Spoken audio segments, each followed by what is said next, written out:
Welcome back to the Team to Beat Miami Heat podcast, your one-stop shop for daily Miami Heat content. My name is Amir. For today's episode, we have Trent. You can find him at the Miami Heat Network. We also have Martel. You can find him at the Miami Heat Zone podcast. And then, of course, we have another guest for you. We got Trevor Booth, who covers the Phoenix Suns.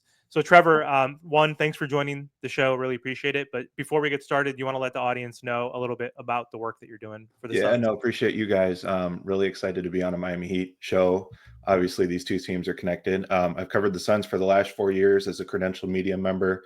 Right now, I'm with SB Nation, and I'm doing some independent work on the side. So it's a little bit of my background. Awesome. Yeah, we needed to do a crossover episode with someone from the Suns organization, and so we haven't had that conversation yet. So we're really excited to chat. And obviously, Jimmy Butler right now, that's the biggest news right now, and the last domino to fall. Like, we weren't expecting Luka Dončić to get traded. We could talk about that later, but that was probably one of the biggest trades in NBA history. De'Aaron Fox, we knew that he was going to eventually get to the Spurs, so that's not as shocking, but still pretty big deal. And the third piece now, Jimmy Butler still has not been traded yet. We have a few days until the NBA trade deadline. He only wants to play for the Suns, like any team. You know, Jimmy Butler at one point said anywhere but Miami, and then he started saying no to Memphis, no to the Kings, no to the Bucks. Last night he said no to the Warriors. He wouldn't sign an extension. So he is trying everything in his power to get to the Phoenix Suns. So what's your analysis like on the latest and the situation? And what are your thoughts of the Suns actually acquiring Jimmy Butler? Yeah, no, absolutely. I don't know if this is appropriate to say on your guys' podcast, but I was on Twitter Live last night on the Spaces, and I was telling people, I'm like, once this saga ends, like, I'm going to crack open a beer and just like give my brain a break. You know, like it's been a hectic thing for the last 6-8 weeks that it's been out there that he's been connected to the Suns. Look, Phoenix is obviously in a situation where they got to win now. They've got a record payroll. It's over $400 million. It's $229 million, I think, for the players that they're paying. Kevin Durant is getting older. Devin Booker is in a situation where he's in his prime. He's already been through the ringer of 6 seasons and I think 6 coaches in that span. So, and this was a team that just went to the finals a couple years ago and you think would be on the upswing of its trajectory. I think Jimmy Butler moves the needle for this team a little bit, but obviously there's the health concerns. There's the fit concerns in terms of, you want to have outside shooting. You want to have a guy who's going to be able to pick up 94 feet if needed and guard the opposing team's best player. The Suns are having a rookie do that right now. So, it's a good basketball fit. I think it keeps the Suns alive in that hopes of a title. But there is a big obstacle in the way, and you guys know it. It's that Bradley Beal contract and the no trade clause, and potentially him waiving that no trade clause if he gets moved, because I don't think anyone wants to have him kind of dictate the terms, just given where he's at in his career and how bad that contract is right now. So then, Trevor, why would, Bernie Lee and Jimmy Butler pretty much orchestrate this deal to go to Phoenix when they actually kind of went about it the smart way? Because technically, they never really requested a trade, out in public compared to Damian Lillard, because a lot of people, they were saying, well, how come he can only say Phoenix? Technically, it never really came out of their own mouths. It's coming out through shams and through backdoor deals. But why do you think that Jimmy would request Phoenix only when you have to count on Bradley Beal to pretty much waive his no trade clause? And then at the same time, now we have to find teams that are willing to take on Bradley Beal. And then also you have to look at it from the Miami standpoint, where they don't want long-term contracts. Okay, they want win now players, and then they also want draft capital. So why do you think, he chose to go this route when all he had to do was just play at a very high level, and multiple teams probably would even have wanted him and pay for him? I think that's a really good question. That there might be something we don't know, but yeah, there's a lot coming in the way. Obviously, Jimmy is playing his cards the way he wants to. And Matt Ishbia, in terms of the Sun side, the majority owner, it has been very aggressive in the past in getting things done. The Suns out here have moved Bradley Beal to the bench. They moved actually Yusuf Nurkic to the bench to their starting center. So I'm sure there's things going on behind the scenes, but I'm asking you that same question because there's a lot of obstacles. It doesn't make much sense to me. Yeah. So thanks again for coming on the show, Trevor. I'm kind of going to go to the Sun side because I'm a little nosy. Just a quick question. So I've been hearing, and I don't know how true this is because, rumors can be they're rumors for a reason. But I seen a report that came out last night and today that the Warriors contacted the Suns for Kevin Durant. And also they've been not listening to the offers, but teams have been calling for Kevin Durant and stuff like that. And then also, what's going on with Yusuf Nurkic? Is he eventually going to get traded? Because I know he has a massive contract. You're probably going to have to offload a first-round pick. Are they willing to do that? Like, what's the situation with that? And just your honest opinion on Bradley Beal. Like, Bradley Beal probably has one of the worst contracts in NBA history with Paul George, I would say, just because of the no trade clause. And when I say the no trade, he could dictate this whole trade thing. Like, I want to be here, and it is what it is. You can't do nothing about it. You traded for me. So, like, yeah, just I know I'm throwing a lot at you, but just interested in that. Yeah, no, I'll start with Nurkic. This has been a strange situation. So going back to last year when they traded DeAndre Ayton for him, Matt Ishbia had said, again, majority owner on media day, that he felt this was a better fit for the team. And then now here we are a year and a half later, where Nurkic has come out in the media, local media on our side, saying that he does that there's a situation going on where there's more to this situation than you think in terms of this chemistry being broken, and that he and Mike Budenholzer apparently had not talked in 2 months. So I've been following closely our local reporter, Dwayne Rankin, who's reported that Nurkic has been actively shopped recently with the Atlanta Hawks. That's a team that's come up. He's not even in the rotation right now. Like, he's basically the fourth string center. So I expect him to get moved. Bradley Beal, that's where I'll go next. Beal's kind of, I don't know. They traded a lot for him. Again, they traded a lot for Kevin Durant. They traded a lot for Bradley Beal. I think it was 5 second-round picks. And yeah, now he's in a situation where, if you read the reports over The Athletic, he said in the local media too that he holds the cards. Apparently there's some teams that he would want to go to. I bet Miami would be one. You guys probably know his relationship with Bam. They're very close. Yeah, but I don't know with that. And what was the last one that you said, Trent? I just keep hearing I don't want to say breaking news, but I just keep hearing news Kevin Durant. Yeah, I don't see them trading Durant, but they said the Warriors called and teams are calling for Durant. Then this dude just reported like a minute ago, actually, I'm asking this question, that the Suns are like fielding like Kevin Durant trades, which doesn't make sense to me because they want to win. But I don't know. Luka got traded, so at this point, I don't know. Anybody can get traded. Yeah, the only thing I could think of is that if they can't get Bradley Beal to waive his no trade clause, if he's going to hold the cards like he said he would, then the Suns are basically stuck in a situation. And then they're 8th in the West right now. They're not, I know they've been on a streak a little bit, but they've been playing teams below 500 and not nearly at the level of playoff competition. So that's the only thing I could think of, is if Bradley Beal will not waive his no trade clause, if they can't get a third star to replace him, that maybe that opens the door for Matt Ishbia to say, okay, we're in a situation where we got to unload and reset this thing. There's been another reporter local at PHNX, Gerald Bergay, who's reported that the Suns don't have interest in moving Kevin Durant and Bradley Beal, but this seems to be a fluid situation. Like you said, Luka got dealt. So who's untouchable now? We don't know.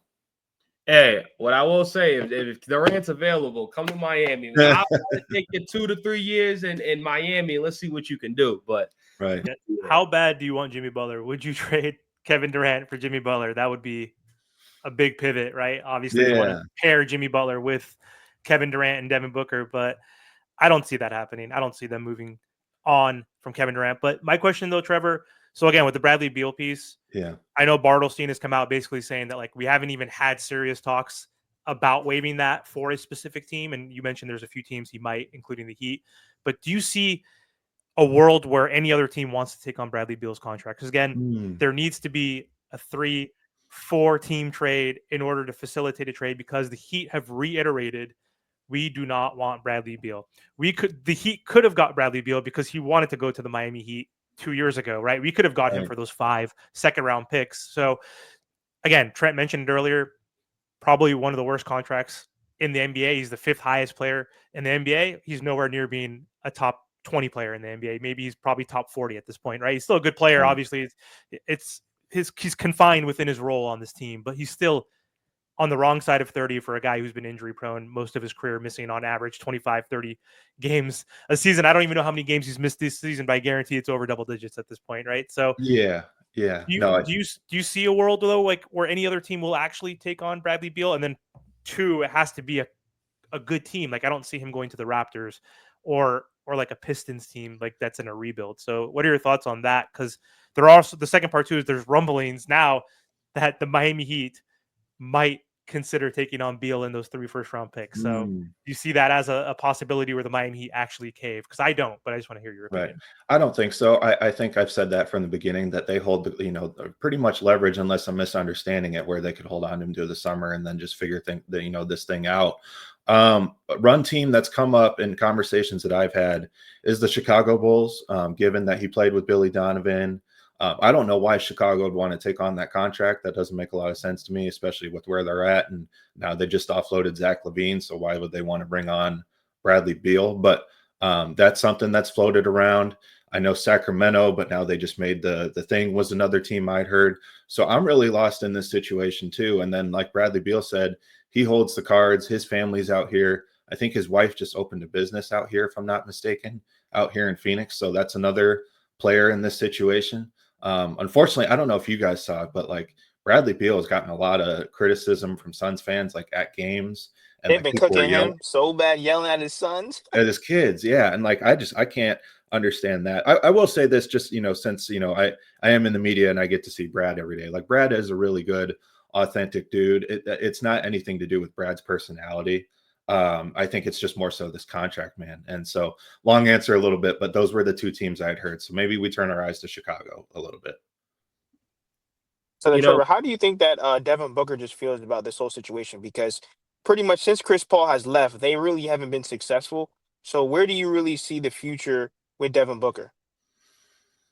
That's a great question. So I'll say this: the worst fear of Phoenix Suns fans in this whole week that people are asking about is if Devin Booker is going to be on the roster by Thursday. Like that has been floated out there, not in the media. I don't think there's any substantial. Well, actually, if you go to the Houston report from Shams last summer, right? If the Suns potentially break this thing up, I think that's a big fear in terms of Book's perspective.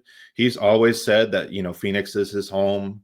I think the loyalty thing is really important for him. The Kobe Bryant type mentality, finishing out your career for one team. In the same breath, he is in his prime. He did go through a lot, of the Suns being at the bottom of the West 3 times in his first 6 years. Like, I don't know if he would want to be in a rebuilding type situation. And Book's kind of he's like an old 28, 29, right? He's been in the league 10 years. That's half of when LeBron has been in. So, given that he is young, but he's got older legs, he's had hamstring injuries, so I wonder if that creeps in his mind, like, if they can't put together something and figure this out, like, would he want out? That's been floated out there before. Yeah, no, definitely. My question would be for like just an NBA question in general. The trade deadline is about like 2 or 3 days away, around there. Any trade that you expect or you want to happen, after all this crazy stuff. I think that if Jimmy Butler does get traded, and I already think it's one of the craziest trade deadlines ever, but if Jimmy Butler does get traded, outside of that Jimmy trade, just being an NBA fan watching hoops, is there any specific trade that you want to happen? Could be with the Heat, could be anywhere. I mean, I'm hearing Vucevic, maybe the Warriors, because Zach LaVine shipped off too now. So Cam Johnson, any specific team? We talked about, I'd like to see Cam Johnson in Oklahoma City, just from a basketball fan standpoint, and how that unlocks their offense and gives Shea another weapon and allows their wings to kind of float more freely offensively. As someone who watched Cam Johnson for a lot of years, I think that would make that team dangerous for years to come. And, I say that in the fact that the NBA is in a weird state where we don't know who the next star American might be. So it's cool I guess Shea's Canadian. So, but I'd like to see something pick up, whether it's a team or something that attracts more people back to the NBA amid all that stuff. So I don't know. That's just kind of how I feel about it. But Cam Johnson, Oklahoma City would be a really big pickup for them. Yeah, you mentioned attracting people back to the NBA because obviously ratings have been down over the past 4 years or so, and Mhm. there's different reasons to blame for that, like the 3-point shooting, the lack of rivalries, load management. There's a lot of things, but what are your thoughts on the whole Luka to the Lakers thing? Because I think that's part of it, perhaps. Like it's Mhm. happened, it happened in the shadows. Like I don't believe that LeBron didn't know about this. Like like everything runs through LeBron. Like he's the GM for a reason, but Right. obviously when there's fair weather fans or like the casual fans gravitate towards the big market teams, like the glitz and glamour of Los Angeles. So now they have their cornerstone for the future. I think it was a ridiculous trade, like only giving up one pick in Anthony Davis. And Anthony Davis is being severely underrated, but I don't care. He's 31. He's injury prone. He's not 25. I know Luka's overweight, but overweight Luka's still averaging almost a triple double and took his team to the finals the year prior without having a elite team. So, what is your thoughts on the Luka to the Lakers Mm. scenario? I just, as someone in Phoenix and someone who grew up rooting for the Suns, I hate it that the Lakers just like basically walked in their next star for the next 10 years. I'll say that. And then like, to get one pick out of the whole situation, like for one pick to get Luka, like I was listening on the radio yesterday and they were talking about all the teams that could potentially trade. I think like, their franchise stars, maybe there's three teams like the Spurs with Wemby, the Thunder with Shea, and the Wolves with Ant, and everybody else, I think he would do it. But they seem to be really intent on Anthony Davis and the weight concerns. I don't know. I feel like there's more of the story that we just don't know about. That's my opinion. Yeah, no, totally. I mean, again, I was thinking when Fox got the 3 picks, Yeah. like Zach LaVine is not Anthony Davis, so it's not apples to apples in comparison. Like, of course, you're gonna have to give more draft capital because the return in terms of that the win now player is Zach LaVine versus Anthony Davis, who's one of the best two-way players, an NBA champion, who's also having a really good year himself. So I'm just the biggest anti-Laker fan, so that just rubbed me the wrong way. And just because it's just like the Lakers just get their way, like they find their way after the Shaq and Kobe saga. Kobe ended up getting Powell, and then of course they end up getting LeBron James and then Anthony Davis, and now they get Luka. So like, I don't think they're going to win anytime soon. But now that Luka's there at 25 years old, like, and once LeBron leaves and they get that salary off the books, what superstar is going to want to join Luka now in LA, right? Mm. Like that's the scary thought because the Lakers are always going to be relevant now that they have Luka in Los Angeles. So I'm frustrated about that. But Trevor, before we hop off, my last question before we close, how do you see this Jimmy Butler saga ending? Do you see him ending up on the Suns, another team, or staying with the Miami Heat for the remainder of the year? What's your prediction on that? And then we'll close. I'm going to say he comes to Phoenix. I think the Suns find a way. Matt Ishbia has really gotten his way since he's been out here aggressively investing into this team. I think from what I've read and what Shams has put out, and you guys might be able to add some perspective, like it seems like that this divorce needs to happen. They have the same goal reportedly of making it happen this week. If he's really just going to do all this, for Phoenix, I don't want to say it would come down to I don't think it will come down to the Bradley Beal thing, but I think they will find a way based on like little rumblings that I've heard, based on how much Jimmy Butler is pushing for this situation to happen. And around the NBA, he's making it very clear that he doesn't want to extend with anybody else. So that's really, putting a lot of leverage in his hands, with the summer and the opting in and just deciding like, hey, I'm going to go to Phoenix anyway. Like, it seems like this is just inevitable. And in a league where stars get their way, I see him ending up on the Suns. I'm okay with it as long as it's not for Bradley Beal and the 3 first round pick. If there needs to be a third team or fourth team involved, then I'm okay with that. But yeah, I kind of agree with you. But I can also see the Bucks or the Memphis Grizzlies getting that rental as those dark horses because they might be willing to give us some sort of package to match the salaries that the Miami Heat might have to do. Just because I don't see him getting suspended for the fourth time. Yeah. So being suspended 3 times and indefinitely, like I just find it hard to imagine a world where Jimmy Butler plays for the Miami Heat or is within this organization, even if we, pay him to stay at home, which the Miami Heat do not want to do. So right.